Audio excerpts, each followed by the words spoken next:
नमस्कार साथियों, जैसे कि आप लोग जानते हैं कि आप लोग का एग्जाम 18 मार्च से प्रारंभ होने वाला है।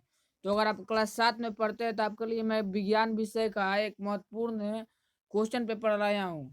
तो उस मॉडल प्रश्न पत्र को हम देखते हैं। तो आपको सबसे पहले मॉडल प्रश्न पत्र में आपका नाम लिखना है, विद्यालय का नाम लिखना है, संकुल का नाम लिखना है, वर्ग क्रमांक लिखना है, प्रखंड लिखना है और जिला का नाम लिखना है। और जिस तिथि का एग्जाम होगा उस तिथि का यहाँ पर डेट डाल देना है। अब क्वेश्चन को देखते हैं। देखिए, पहला क्वेश्चन कर रहा है रिक्त स्थान की पूर्ति कीजिए। पहला है मानव शरीर की सबसे बड़ी ग्रंथि, तो यकृत हो जाएगा। दूसरा है डैश परिवर्तन में नए पदार्थ का निर्माण होता है, तो रासायनिक परिवर्तन में। तीसरा, बायोगैस का उपयोग डैश के स्रोत के रूप में किया जाता है, तो ऊर्जा के स्रोत के रूप में किया जाता है।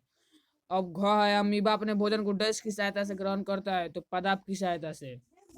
अब अंग है तापमान आर्द्रता आदि किसके घटक है, डैश के घटक है, तो ये हो जाएगा मौसम। अब देखिए दूसरा प्रश्न है सही विकल्प के सामने सही तथा गलत विकल्प के सामने गलत का चिन्ह लगाइए। पहला प्रश्न का है जल का अवशोषण मुख्यतः होता है, तो बड़ी आंत में।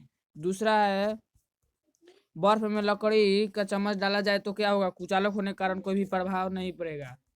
अब ग है अमरबेल उदाहरण है, तो परजीवी। अब घ है पवन वेग मापता है, तो पवन वेग को। अब अंग है उष्ण कटिबंधीय क्षेत्र में पाए जाने वाला जंतु है, तो ध्रुवीय भालू। अब 3 नंबर है सत और असत कथनों को चुनिए। पहला एमाशय में हाइड्रोक्लोरिक अम्ल का स्राव होता है, सही है। ख है लकड़ी में लट्ठे को टुकड़े को काटना एक रासायनिक परिवर्तन है, गलत है। जू तीसरा है जड़ें कार्बन डाइऑक्साइड ग्रहण करने में मदद करती है, गलत है। घ है सभी जीव अपने पोषण के लिए हरे पौधों पर निर्भर रहते हैं, गलत है, क्योंकि बाघ ये सब निर्भर नहीं रहते हैं हरे पौधे पर।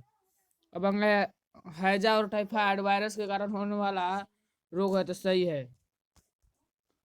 अब चौथा प्रश्न कर रहा है निम्नलिखित प्रश्नों का उत्तर 20 से 25 शब्दों में दे। पहला है मनुष्य में पाए जाने वाले दांत एवं उनके कार्यों को लिखे। तो देखिए ये है मानव शरीर का दांत। प्रथम है कृंतक दांत होता है जो काटने का कार्य करता है। दूसरा रत्नक, वो फाड़ने का कार्य करता है। अर्धचर्वणक पीसने एवं चबाने का काम करता है। चौवर्णक जो पीसने और चबाने का काम करता है। अगला प्रश्न को देखते हैं। अब देखिए प्रश्न कर रहा है ख जीवों में पोषण की आवश्यकता क्यों होती है। तो जीवों में पोषण की आवश्यकता जीवन जीने के लिए होती है, जीवन जीने के लिए। और इसको अब बढ़ा बढ़ा कर लिखना, ठीक है। ये लिखना है या ये लिखना है। पांचवा प्रश्न कर रहा है निम्न प्रश्न का उत्तर 40 से 50 शब्दों में दीजिए। पहला प्रश्न कर रहा है अब घटक किसे कहते हैं, ये वन एवं जीवों की वृद्धि में किस प्रकार सहायक होते हैं। तो देखिए इसका आंसर है छोटे छोटे जीव जिन्हें खुली आंखों से नहीं देखा जा सकता है, जिन्हें हम माइक्रोस्कोप की सहायता से देखते हैं, उसे ये सूक्ष्म जीव कहलाते हैं, जिसे आप घटक भी कहते हैं। क्या कहते हैं, आप घटक। प्रश्न पूछ रहा था आप घटक।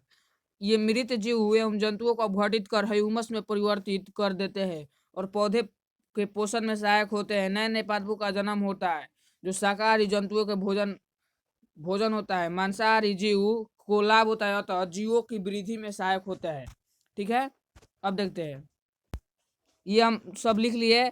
अब देखिए अब कह रहा है कि ये लिखिए या ये लिखिए मानव के पाचन तंत्र का नामांकित चित्र बनाइए। तो मैं दोनों को दिखाता हूँ। देखिए मानव के पाचन तंत्र का नामांकित चित्र देखिए ये है, दिख रहा होगा यहाँ पर सभी कुछ लिखा हुआ है। अब मिलता है अगले वीडियो में, तब तक के लिए धन्यवाद।